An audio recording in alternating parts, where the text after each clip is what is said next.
work is more like fun. He digs with his big bucket and works out in the sun. He can dig the deepest holes that you have ever seen. Oh, other trucks can dig, oh yes, but not like this machine.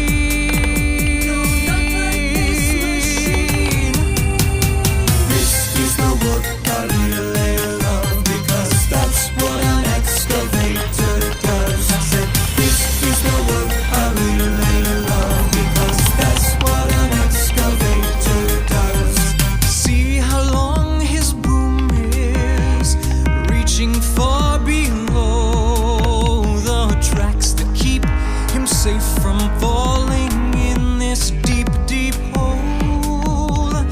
One of his best talents is spinning all the way around in either of both directions. His tracks stay firmly on the ground.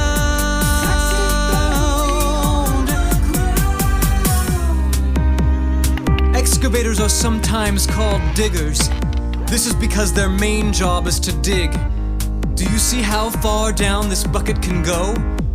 Other trucks, like front-end loaders,